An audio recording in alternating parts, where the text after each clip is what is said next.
The atmosphere in the modern, tall office of Mandarin International's main building was filled with tension. Zhang Wei, who called himself the Mandarin, stood near the large window that showed a view of Shanghai's vast city. He wasn't looking at the scenery. His sharp eyes stared at the glass, his face showing a frown and a tight jaw. Behind him, his close assistant stood in a half-circle, moving uneasily and avoiding looking at their leader. The stress in the room was easy to feel. How? The Mandarin's voice, calm but cold as ice, cut through the oppressive silence. How did this happen? One of the lieutenants, Lin, a wiry man with hawkish eyes, stepped forward hesitantly. Sir, the leak started approximately 6 hours ago. First, our offshore accounts, Interpol and the IRS have flagged over 70% of our assets. Frozen. Seized. The financial division is in shambles. Zhang turned sharply, his piercing gaze locking onto Lin. 70%? You're telling me we've lost billions overnight? Lin nodded reluctantly. Yes, sir. And the hits keep coming. Journalists worldwide are publishing damning exposés, and our shell corporations are being dismantled as we speak. We're hemorrhaging money. The Mandarin's eyes narrowed. This isn't just a random attack. Someone coordinated this. Someone with resources. Another lieutenant, Mei Ling, chimed in, her voice trembling slightly. Sir, it's worse than that. Our assassination network is compromised. Nearly half of our top operatives are either dead or have gone dark in the past 12 hours. Eastern European and Southeast Asian mercenaries took out our teams in Kiev, Jakarta, and Dubai. Zhang's fists clenched tightly. The 10 Rings had been his life's work, a sprawling network of elite assassins and shadow operatives that took years to cultivate. Each loss was a blow to his empire, and he didn't believe in coincidences. Someone was targeting him. And Hydra? Zhang asked, his voice low and dangerous. Mei Ling exchanged a glance with Lin before responding. Hydra's bases have been exposed to global intelligence agencies. They believe we're responsible. Retaliation has already begun. They attacked 2 of our key facilities in Istanbul and Casablanca. Casualties are in the hundreds. Zhang let out a sharp breath, his mind racing. This was no small act of sabotage. This was war, and it had been unleashed with surgical precision. His lips curled into a snarl. Hydra is a dog that bites when cornered. But I do not believe they are behind this. They are too blunt, too predictable. He paced back to his desk, his mind analyzing every angle. Who could have done this? The leaks, the assassinations, the attacks. It was a symphony of chaos, orchestrated by someone who knew both his organization and Hydra well enough to pit them against each other. Who benefits from this? He murmured, more to himself than his subordinates. Lin stepped forward again.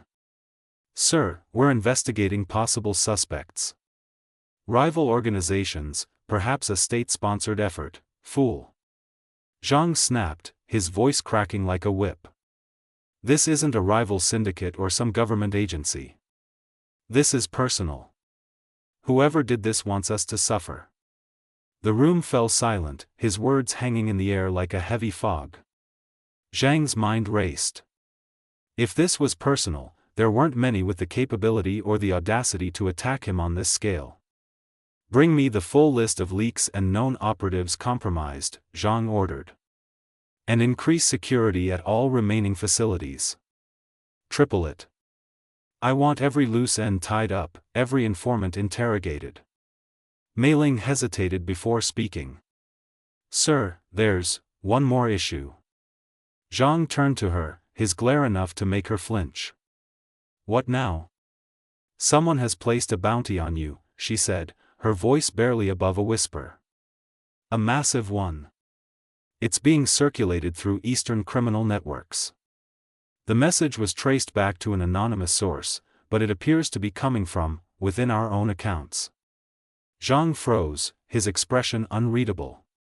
For a moment, the room was silent, save for the distant hum of the city below. A bounty, he repeated, his voice calm but laced with venom. Using my own money? Mei Ling nodded, her eyes downcast. Yes, sir. Zhang inhaled deeply, the muscles in his neck tightening as he fought to contain his fury. This is not an attack. This is humiliation. He turned to Lin. Find the source of the bounty. Find out who accessed our accounts and leaked the funds. And when you find them, bring me their head. Yes, sir, Lin replied quickly, bowing slightly before retreating. The Mandarin looked back out the window, his thoughts filled with anger and plans. This was a clear attack on his empire, a well-thought-out effort to destroy everything he had created. But even more, it was a personal insult. Whoever was behind this wanted him to suffer, to lose face, to watch his empire crumble, but Zhang Wei was not a man who accepted defeat. He had built the 10 rings from nothing, clawing his way to the top through sheer force of will and ruthless efficiency. He would not let some faceless enemy destroy him. Mei Ling, he said, his voice low but commanding. Yes, sir. Contact our remaining assets.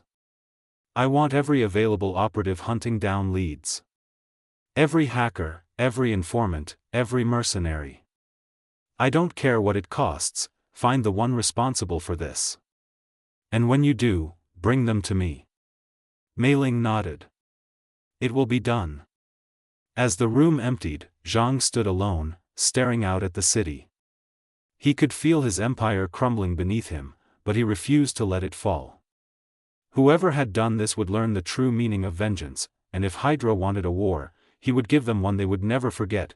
Zhang Wei was not a man to waste time mourning losses. By the time dawn broke over Shanghai, he had issued directives to his remaining lieutenants. His operations might be bleeding, but he still commanded an army of assassins, deadly, loyal, and eager to prove their worth. While Hydra and Mandarin International tore at each other's throats, Zhang focused on neutralizing the immediate threat, the shadowy figure orchestrating this chaos. Within hours, his orders began to take shape. Key targets were identified based on tenuous leads, and his assassins moved with brutal efficiency. The 10 rings did not retreat, they struck back, clawing at any sign of weakness in their enemies. New York City, the assassin's code name was Viper. She had been with the 10 rings for over a decade, her reputation as an elusive killer rivaled only by her precision. Zhang assigned her to a high-priority target, Alexander Pierce, a suspected Hydra liaison based in New York. If Hydra thought the Mandarin was their enemy, Zhang would exploit their paranoia by striking at their heart. Viper perched atop a derelict building in Manhattan, her silenced rifle aimed at the penthouse across the street. Pierce's movements had been tracked for weeks, but tonight he had deviated from routine. A late-night meeting, unusual guests. It was the perfect setup for a clean kill. She exhaled slowly, her crosshairs locking onto Pierce's figure behind the glass window. Her finger tightened on the trigger. Target acquired, she murmured into her comms, but just as she squeezed the trigger, an explosion rocked the building below her. A chain reaction of blasts followed, throwing her off balance. The sniper rifle clattered to the rooftop as she scrambled for cover. What the? Viper hissed, her earpiece crackling. Viper, extraction compromised, a voice shouted over the line. Hydra operatives, they're here. It's a setup. Before Viper could respond, gunfire erupted from the adjacent rooftop. Hydra snipers, alerted to her presence, had positioned themselves for a counterattack. Viper cursed, rolling behind a ventilation unit as bullets peppered her previous position. Fall back, her handler ordered. We'll regroup at the safe house. Negative, Viper growled, her pride overriding her caution. She retrieved her rifle, quickly reconfiguring her aim. If she couldn't escape, she would ensure her target didn't either, but Pierce was already gone. Dubai, on the other side of the world, another killer was following Zhang's commands. Codenamed Shadow, this agent was skilled in fighting up close and sneaking into places without being noticed. His goal was to take out a top Hydra agent in Dubai, who was believed to be planning the attacks on Mandarin International. Disguised as a maintenance worker, Shadow had quietly entered the fancy apartment building without anyone noticing. His target's apartment was on the 15th floor, and he moved as quietly as a ghost, hiding a blade in his sleeve. When he reached the door, he used a small gadget to turn off the electronic lock. The lock made a quiet beep, and the door opened. Shadow stepped inside, staying very alert and ready for anything. The room was dim, but he could hear soft whispers coming from the next room. Holding his knife, he moved quietly, his steps careful and precise. As he turned the corner, he spotted his target, a man sitting at a desk, facing away, talking on the phone. Shadow leaped forward, his knife aimed straight for the man's neck, but the target twisted in his chair at the last moment, revealing a smirk. "Too slow," the Hydra operative said, pulling a concealed gun and firing. Shadow dodged, the bullet grazing his shoulder as he rolled to the side. The Hydra agent barked an order, and armed guards burst into the room. Shadow fought valiantly, his blade flashing as he disarmed one attacker and took down another. But the numbers were overwhelming. A baton struck his temple, and his vision blurred as he collapsed to the floor. As the guards restrained him, the Hydra operative crouched down, his smirk returning. "Tell Zhang Wei, he picked the wrong fight." Shanghai. Back in Shanghai, Zhang Wei sat in his secure command center, monitoring the aftermath of his assassin's failed missions. Reports streamed in from across the globe, counterattacks, ambushes, and mounting losses. It was clear Hydra had anticipated his moves, turning his assassins into prey. "Sir," Lin reported, his voice tense. "We've lost contact with Viper in New York and Shadow in Dubai. Reports indicate Hydra was prepared for their arrival." Zhang's expression darkened. "And the bounty? Any progress?" Lin hesitated. "We've identified several potential leads, but nothing conclusive. Whoever orchestrated this has covered their tracks well. It's impressive." Zhang's gaze snapped to Lin, his voice a low growl. "Do not praise the enemy." Lin swallowed nervously and nodded. "Yes, sir." Zhang's mind raced. This enemy, whoever they were, had turned the 10 rings against themselves, exploiting Hydra as a weapon of chaos. It was a move he might have admired under different circumstances. But admiration didn't matter now. What mattered was survival. He turned to Mei Ling. "Contact our allies in Eastern Europe. Offer double their standard rate for immediate assistance. I want Hydra's operations crippled. If we can't kill their operatives, we'll burn their resources to the ground." Mei Ling nodded and left to relay the orders. As night fell over Shanghai, Zhang Wei stood once more by his office window, his reflection stark against the darkened skyline. His empire was bleeding, and his assassins hunted, but he was not defeated. Although from others' perspective it looked like he lost enough money to cripple him, they don't even know how wrong they actually are. Whoever had orchestrated this chaos had underestimated him. Zhang was a survivor, and the 10 rings were not so easily destroyed. If his enemies wanted a war, he would give them one, a war fought in the shadows, where the Mandarin thrived. "Let them come," Zhang muttered to himself with a sinister expression. The veins on his face looked as if they would pop out at any moment. "Let them think they've won. I'll show them the price of underestimating the 10 rings." Shanghai, midnight, Zhang Wei's command center was buzzing with activities. His top officers and skilled team members worked smoothly, getting ready for the counterattack. Zhang's face was serious, his eyes focused. He stood at the front of the operations table, giving out his commands. "Enough," his voice cut through the noise. The room went quiet, everyone looking at him. "Hydra thinks they've outsmarted us. They think our problems mean we're weak. They think we can't fight back without falling apart. Let's show them how wrong they are." He motioned to Mei Ling, who stepped forward holding a tablet. "The Hydra outposts," Zhang went on. "Their main agents, bases, and supply routes. Are these locations confirmed?" Mei Ling nodded. 40 confirmed outposts worldwide, each critical to Hydra's logistics and chain of command. We've pinpointed vulnerabilities at each location. Zhang's lips curled into a cold smile. Then here is my decree: every outpost, every agent, every piece of Hydra infrastructure, destroy it. Leave no trace, no survivors. But his gaze swept the room. We strike with precision. No collateral damage. Let the world see only the aftermath of our wrath, not the hand that delivered it. He turned to Lin. Assemble the shadow operatives. This mission is theirs. Ensure they understand the importance of silence and speed. Hydra will not have the luxury of understanding what hit them until it's too late. Lin bowed deeply. It will be done, sir. London, Hydra Communications Hub. The first attack happened at 2 a.m. local time. 3 shadow operatives sneaked into a Hydra communications center hidden under an old, abandoned warehouse in East London. They moved silently, like ghosts, and no one saw them until the guards began falling, either with their throats slit or necks snapped. The leader of the operatives planted a timed bomb on the main server. Before the guards could react, the team vanished into the night.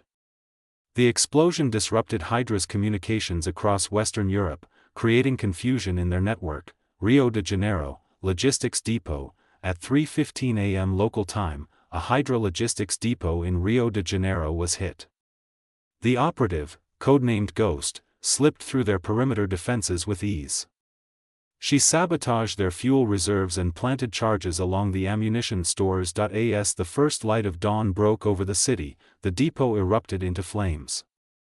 Hydra's operations in South America ground to a halt as their resources burned to ash. Cairo, covert training facility. By 4 a.m. local time, a Hydra training camp in the desert near Cairo was completely destroyed.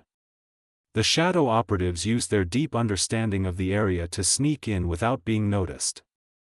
They quickly and efficiently took out both the instructors and the trainees in well-planned strikes. New York, Hydra Safe House. The strike in New York was personal. The safe house that had sheltered Alexander Pierce's operatives was breached at midnight.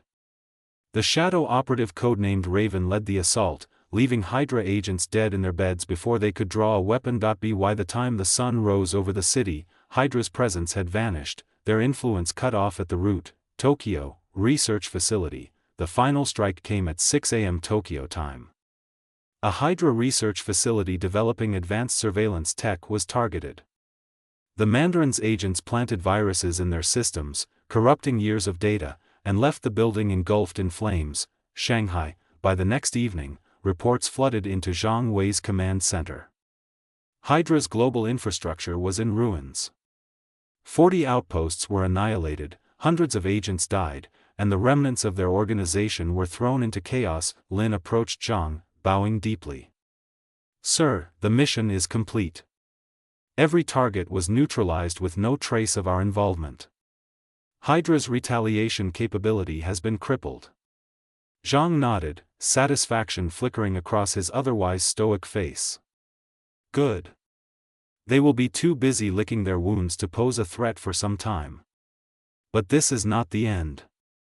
He turned to Mei Ling, the bounty. Any leads? Mei Ling hesitated. Not yet, sir. Whoever placed it remains in the shadows, though Hydra is convinced we were behind their exposure. Their remaining forces are now focused on retaliation against us. Zhang smirked. Let them come. They will find nothing but death waiting for them. He strode to the window, gazing out at the illuminated city. We will rebuild. Stronger, sharper, more vigilant. And as for the one who dared humiliate me, his fists clenched.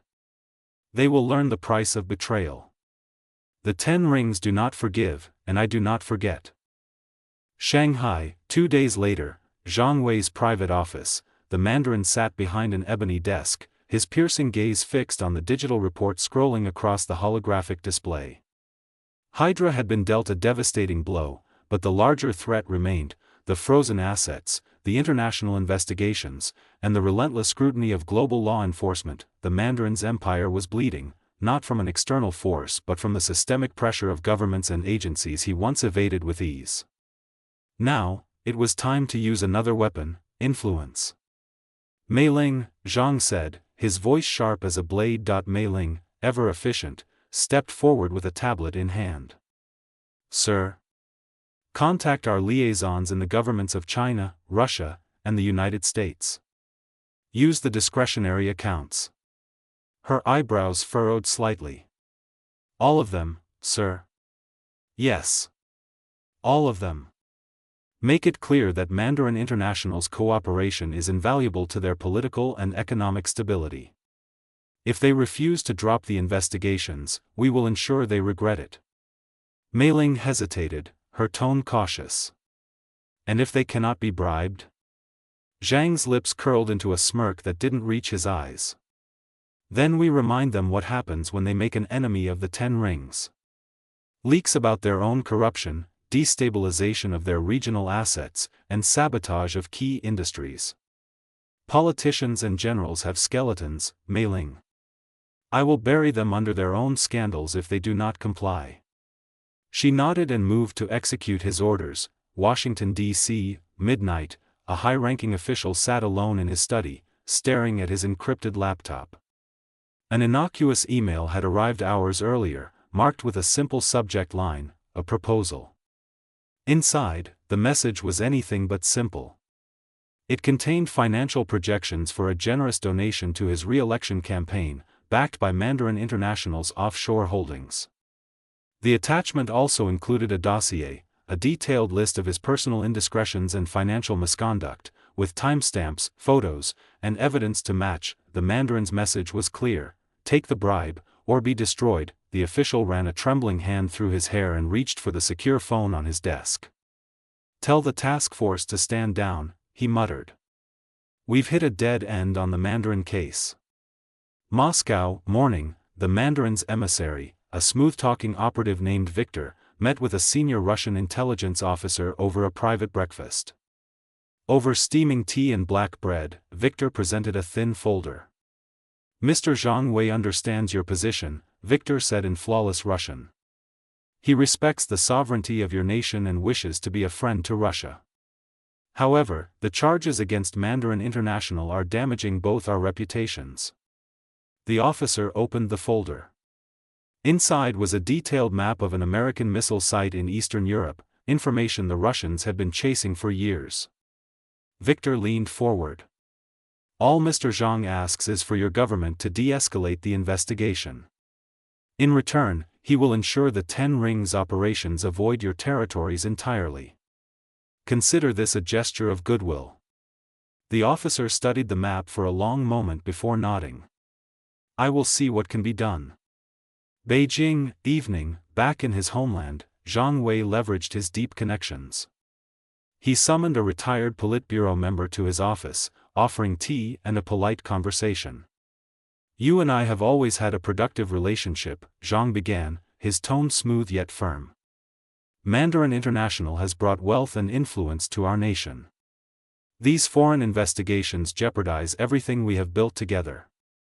The elder official sipped his tea, his face unreadable. What do you propose, Mr. Zhang? Zhang leaned forward.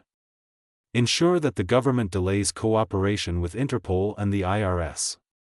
Slow their progress. Distract them with other matters. In return, Mandarin International will double its investments in your infrastructure projects. I'll also personally guarantee that your family's business interests flourish. The official's eyes narrowed. And if I refuse? Zhang's smile turned razor sharp. Then I'll ensure every deal you've made in the last 10 years becomes public knowledge. Your legacy, your family, your standing, it will all burn. The official's shoulders stiffened, but after a moment, he nodded. I'll see what I can do. Shanghai, Command Center, report streamed in over the next 48 hours. Charges were quietly dropped or delayed in several jurisdictions. Investigations lost momentum as officials who once pursued the Mandarins suddenly found their priorities shifted. In some cases, Zhang's bribes worked, in others, his threats hit their mark. Lin approached Zhang, his expression a mix of relief and admiration. "Sir, the majority of the international pressure is easing. Interpol has deprioritized our case, and the IRS is mired in bureaucratic red tape. Hydra's influence over certain agencies has also been diminished." Zhang nodded, his face calm. "Good. But this is only the beginning. We will rebuild stronger, more elusive. Let this be a reminder to our enemies, the Mandarin does not fall." He turned to Mei Ling, "Ensure that the contacts we pulled owe us their loyalty. Their silence has a price, and I expect them to pay it when the time comes." "Yes, sir," Mei Ling replied, bowing. As the room emptied, Zhang stood alone by the window once more, the city lights glinting in his dark eyes. The empire he had built was battered but unbroken. He had survived yet another storm, proving that even in the face of global opposition, the Mandarin's reach remained unmatched. "Let them believe they've won," Zhang murmured to himself. "Let them rest easy for now. When I strike again, they won't even see it coming." 1 week later, Zhang Wei sat at his desk, staring at the screen in disbelief. His secure account, an impenetrable fortress of wealth, was now empty.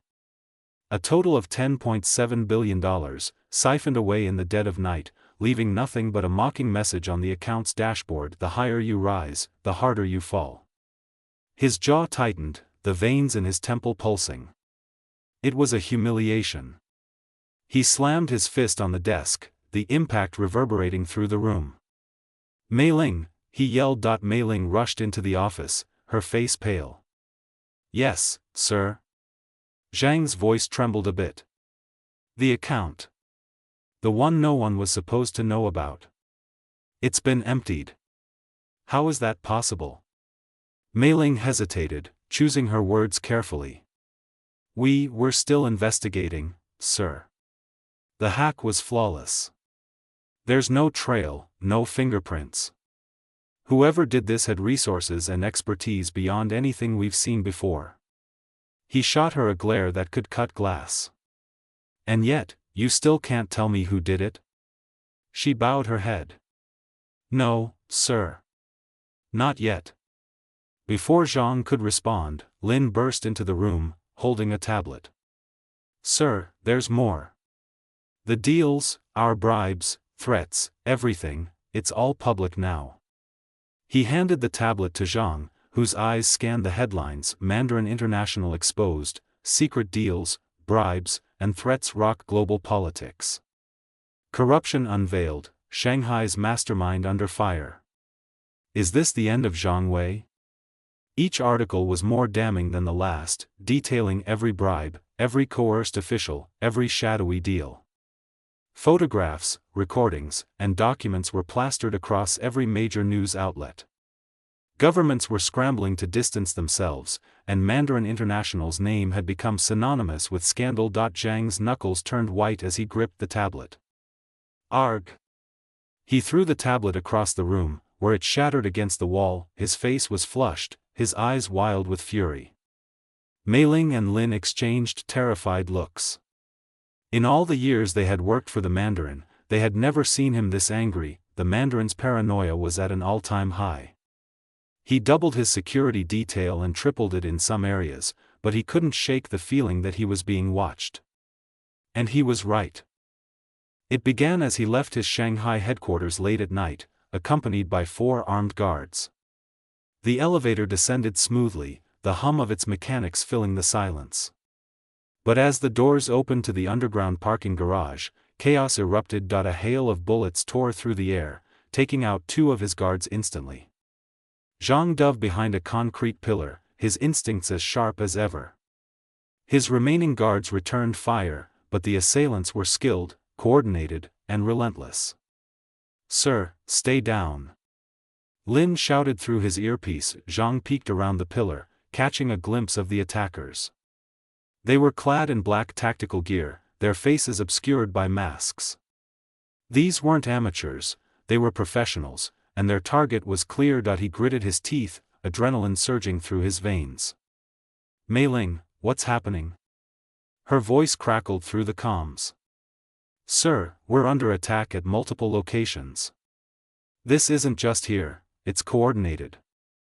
We've identified some of the attackers as the assassins we hired. Zhang's eyes narrowed.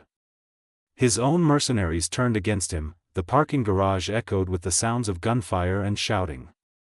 One by one, his guards fell, leaving him alone. Come on out, Mandy, one of the assassins called out mockingly. We don't have all day. Zhang, the leader of the 10 Rings, didn't become the leader and built an empire that big just like that. It's been years since he was forced to fight on the front lines, but when it came to life-or-death situations, he was a one-man army. Be it 20 or 100 armed men, no one could touch him. The old feeling of rush and the smell of blood awakened the beast within him. He was the Mandarin, the leader of the 10 Rings, and this was his domain. The 10 rings on his fingers glinted in the darkness as he stepped out from his hiding spot, his face as calm as still water. So, you've come to kill me? Oh, so you're finally out. The assassin in front, who seemed to be the leader, grinned. To answer your question, yes, we've come to kill you. How much are they paying you? And who wants my head? He asked with a mocking smile. What makes you think someone hired us? The leader retorted. You're a criminal and a tyrant, Zhang Wei, and the world will be better off without you. The Mandarin chuckled, oh please, stop the hypocrisy. All of us here are killers. So, since I've no way of defending myself, you are going to kill me. I think I at least deserve to know the name of the person who put the bounty on my head. A voice came from the comms the assassin leader was wearing, Victor Von Doom. You're right, the leader replied. We're all killers. Well, since this is your final moment, I'll indulge you with the name of your executioner. Victor Von Doom. $1 billion for your head. So, nothing personal. It's just money. The voice spoke again through the comms, $2 billion transferred to your account. White money, tax-paying. Enjoy. The Mandarin smirked. He knew exactly who that was. Ha ha ha ha ha. He laughed, his voice echoing throughout the parking lot, is that so? Good. You've done me a favor, my friend. The assassin looked at Zhang in confusion. What do you mean by that? Everything before Zhang stood still as if stopped in time as he expanded the 10 rings on his hand. They glowed brightly as the air around him started crackling with electricity.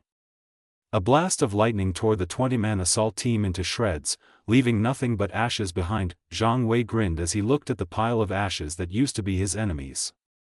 He then turned towards the security cameras, looking at them dead in the eye. I'm coming for you next, Victor. Stark Mansion. Tony sat in his lab with a satisfied smile. He had almost forgotten about Victor Von Doom. Luckily, Victor's name came when he was going through the old records that he copied from Reed's lab before his death. There was a mention of a collab between the two. Fight and kill each other, he smirked. Maybe I should pin Reed's death on his head too. Oh, this will be fun.